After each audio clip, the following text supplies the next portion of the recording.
السلام علیکم ورحمۃ اللہ وبرکاتہ. میں ہوں غیاث احمد رشادی، صدر ممبر میراب فاؤنڈیشن. مولانا حفیظ الرحمان اسلامی صاحب مینیجر مراکز نسوان، اور حافظ یوسف صاحب الحمدللہ مراکز نسوان زون حافظ بابا نگر کے کوآرڈینیٹر ہیں. الحمدللہ حیدرآباد کی سرزمین میں مولا علی، علوی نگر، بھنک پیٹ، کشن باغ، شاہین نگر، بابا نگر، ان تمام علاقوں میں 70 مراکز نسوان قائم ہیں، جن میں یہ منظر آپ دیکھ رہے ہیں یہ صرف بابا نگر زون کے تقریباً 21 سنٹرز کی خواتین ہیں، تقریباً 500 خواتین ہیں. اسی طرح تمام سنٹرز کے 2000 خواتین دینی تعلیم حاصل کر رہی ہیں. روزانہ 2 گھنٹے کی ترتیب پر یہ تعلیم ہوتی ہے، جس میں عقائد، عبادات، اخلاق، معاملات اور معاشرت کی زندگی پر مشتمل کتابیں پڑھائی جاتی ہیں. ہر 4 مہینے میں ایک مرتبہ ان کا امتحان ہوتا ہے، اور امتحان دینے کے بعد ان کو گفٹ بھی دیے جاتے ہیں تاکہ یہ جو ہے ذوق اور شوق کے ساتھ تعلیم حاصل کریں.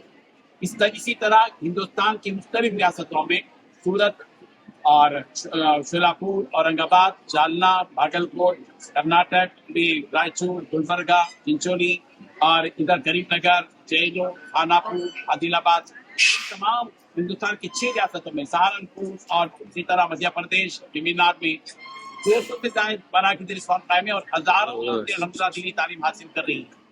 ہمارا مقصد یہی ہے کہ ہندوستان بھر میں یہ جال بچھایا جائے، نوجوان لڑکیوں کو اور عورتوں کو دین کی تعلیم سے جو ہے روشناس کیا جائے، اور یہ دین سے جڑے رہے کسی بھی طرح. اور الحمدللہ دین سے جڑے چلے جا رہے ہیں، اور معمر خواتین بھی نانی نواسی کے ساتھ پڑھ رہی ہیں، ساس بہو کے ساتھ پڑھ رہی ہے، دیورانی جیٹھانی کے ساتھ پڑھ رہی ہے، اور فکر کے ساتھ، جذبے کے ساتھ الحمدللہ پڑھ رہی ہیں.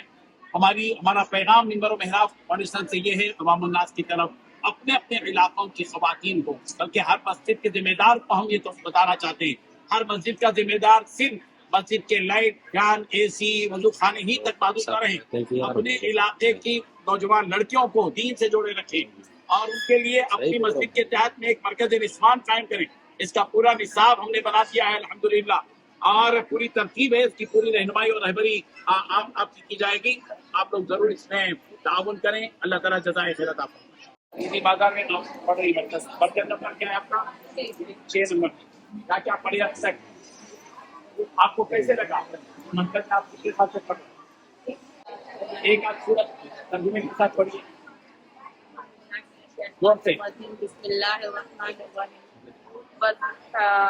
واللیل اذا سجى ما ودعك ربك وما قلى والآخرة خير لك من الأولى ولسوف يؤتيك ربك فترضى ألم يجدك يتيما فآوى ووجدك ضالا فهدى ووجدك عائلا فأغنى فأما اليتيم فلا تقهر وأما السائل فلا تنهر وأما بنعمة ربك فحدث.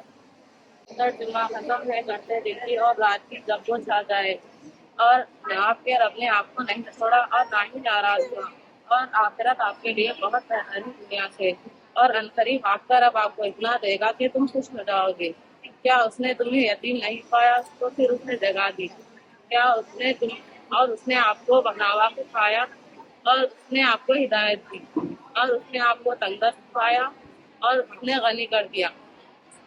بہرحال یتیم تم اس پر سختی مت کرو، اور لیکن سائل تم اس کو مت چھوڑو، اور لیکن اپنے رب کی نعمتیں بیان کریں.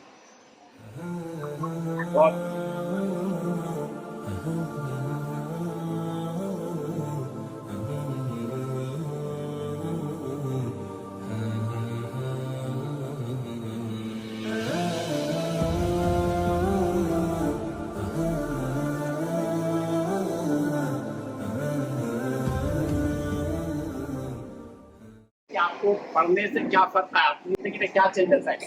سوچ میں کیا فرق آیا؟ ہاں ہم بچیوں کو بھی سکھا رہے ہیں جو پڑھو بول کے بول رہے ہیں، بچے جاتے ہیں نا، ان کو بہت اچھی تبدیلی آئی، سمجھے ایسا گھروں میں بھی بہت اچھا جگہ